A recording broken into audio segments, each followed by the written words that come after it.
Hey guys, welcome back to the shop. Today I'm gonna use all of this wood and the panels down there to build a bed and some side tables for it. Let's begin. Since I've never built a bed before, I've tried my hand at making a little plan in Fusion 360. So first off, we have a normal square, which then I will cut off a quarter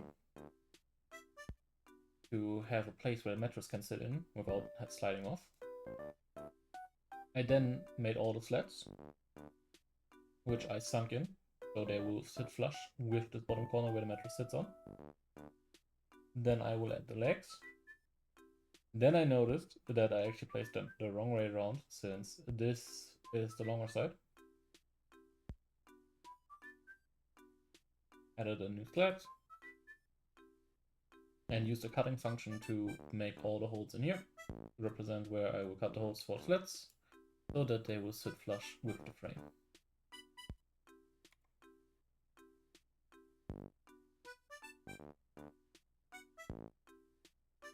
Next, I'm making this little side table.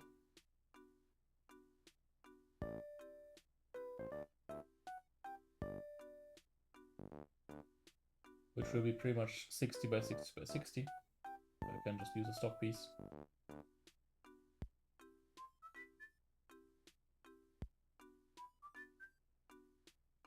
And I'm just adding little details that these are different panels. This will be a small charger that I will sink into the back of the cabinet.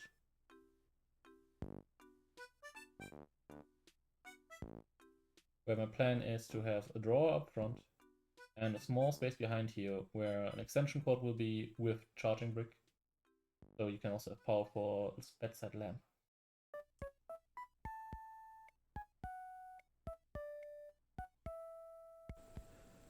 Here I'm adjusting all the same pieces to the same length, so that on the other side I can just make one mark and have them all cut to the same dimensions.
So if you remember from the 3D model, the plan is to get a 5x5 corner out of this piece of wood and all of the others. So we can stick them together and put the mattress inside of the wood. So it still has like an outer edge, right? So I'm gonna go through all of these pieces now, check which ones have nice corners, which ones are not so nice, what parts I'm gonna cut out, and what parts I want to have on the outside or on the top that will be visible later.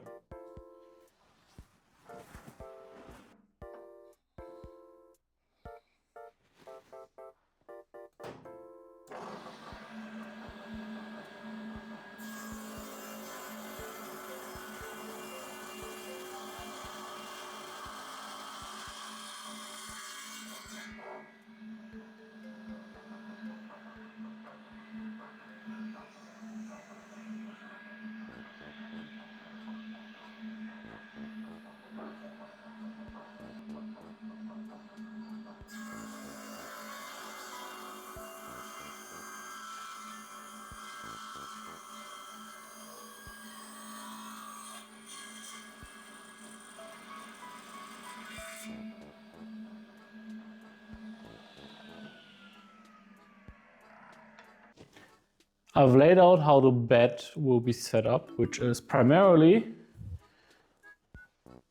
one side underneath the other. I did, after I bought the wood, think of doing a miter cut. However, the pieces were too short to do that, which now leaves me a new problem. Miter cut would have actually been easier in a way, because now I somehow need to cut this piece off without getting rid of this piece. Unless I could glue that piece back in, which actually just came to me. That could be an option. It wouldn't be as cool, but would make it a lot easier. Though I would also lose some dimensions, so it might just be better to cut it from an extra piece, because if I cut through here and then put it back in, it will be shorter from the offcut of what the saw actually takes away. And back here again, you can see the piece from earlier that I took. It would need to have this back here as one of the head and bottom pieces, right? So actually cutting this corner would be quite difficult. And I can cut the whole way with the table saw. I was initially wanting to use the circular saw, but on my circular saw I cannot adjust the depth of the blade, and it only goes 4.5, which was great for cutting these two in just 2 passes because they're 90. A little bit less, but they're 90 basically. But with that being 4.5, I would have the thing in the middle. I don't think it would go well. So I'm doing it on a table saw, which is also going to be quite a setup, but worry about that later.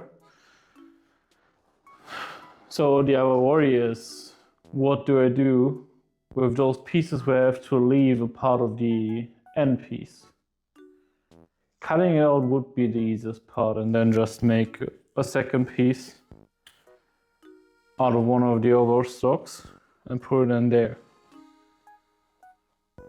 Would be more elegant if I did this some other way, but the only other way I could think of would be to use the router, but there would be a lot of wood to use the router on. That would just way too much, I feel. I think I'm gonna make the through cut and then replace those pieces. Not gonna be really visible at the end. Not gonna notice if I hide it well.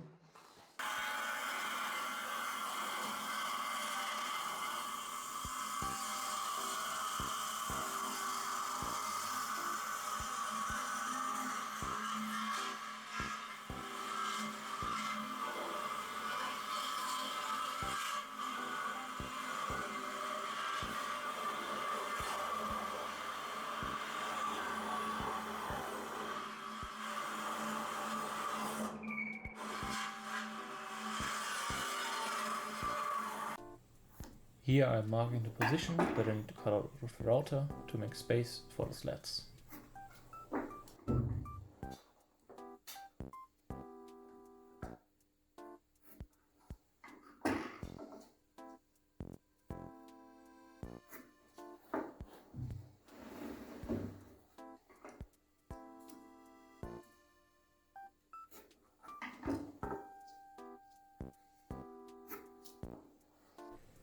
I printed this jig so that I can use a flush trim bit to cut out the spaces for the slats.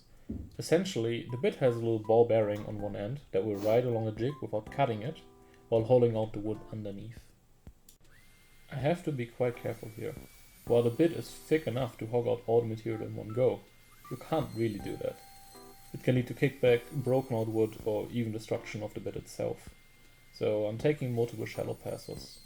I'll have to come back a second time for each slot, because the bit isn't actually long enough to reach the depth that I wanted to cut.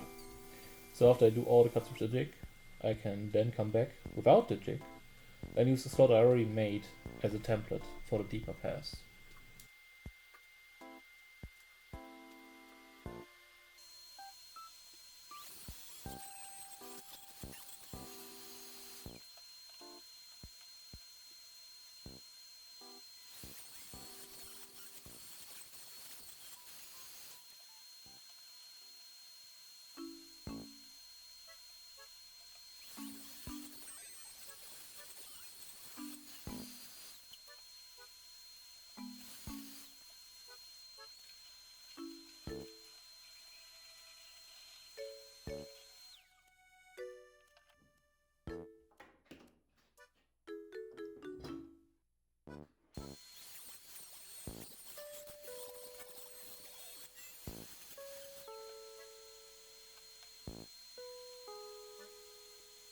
Alright, this here is perfectly level, perfectly even, whatever. The parts that are going to be the bed slits, it's perfectly in here as well. This is really nice. Now I'm gonna cut these grooves deeper without the template because that limits the depth. The ring can now just glide on the wood itself, and I'm just gonna deepen the cut.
So I've put these lines on, which I'm gonna use to cut a channel with the router. So the bracket can go in here. Then I'm gonna split it down the diagonal. So in the end, it will sit in the corner pieces, right? The wood will be flush with the wood, the bracket will be hidden, and it's gonna have this little angle here. It's gonna look nice. How best do I secure it? I could just screw it into the countertop, that'd be fine. But I don't know if that's in general just a good platform to be using the router on. Oh, great. Something that I could do is the table saw blade, put it really low, so it only points out as far as thick as the bracket is. And do repeated cuts. Dado stack would be good for that, don't have that. Router table would be easy as well, but that router, as far as I know, doesn't have a way to keep it on. So I would always need to hold the button while I do something on the table. I would need to build a table jig for that. I have an idea. I can use the drill press that might not get the RPM that a router bit should be running at. Though it is a bigger one, so they should be running slower. So I'm using one of the pieces that isn't marked, that also isn't the right size, and has the defect here. We will see. Oh, also I marked these wrong. I want one of these on the outside, and the way I marked them, it would have this on the outside. So I have to remark them. Let's see how this goes.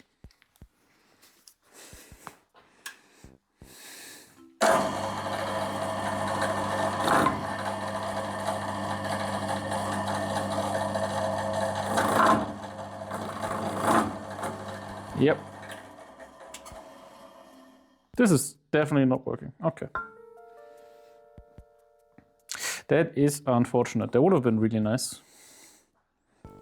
So I can't secure it with the device. The drill press was honestly a terrible idea from the start. And having the piece move this much on a router isn't good either. But I can't use clamps to hold it down because the router covers the entire top surface. So I need to think of something else. It's not the prettiest job, but it really doesn't matter since this is not visible, right? It will be, as I shown, up against the other wood and you will see this side. So, really doesn't matter how accurate this line is. It will just be a decorative piece. That's great. I now got the idea to cut a square into a flat piece that I can just clamp down. And the corners of the cutout will hold the block in place. Though only really from going like left, right, up and down. The bit could still get caught in the piece and fling it away, so that's still something to worry about.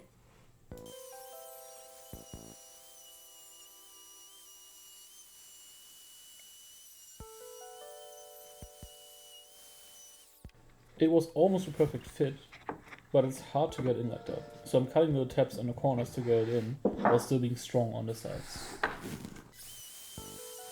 I made this little jig. The block slides in. Doesn't need to be entirely tight, it's just something that holds down the block and I can clamp the jig to the table. Just so it doesn't move all the way.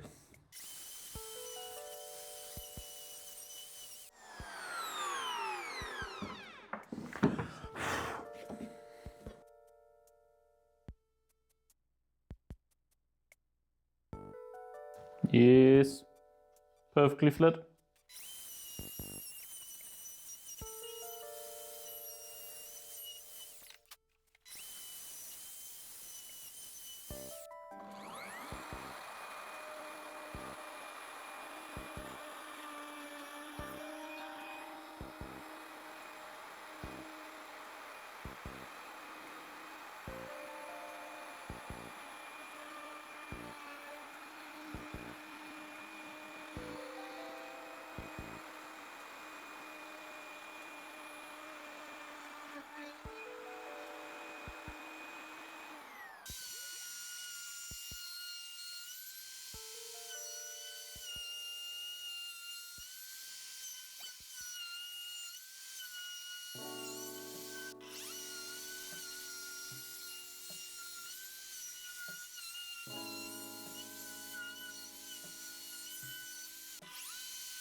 Now that all the pieces are done, it's time to put it together, although I will encounter a couple more problems.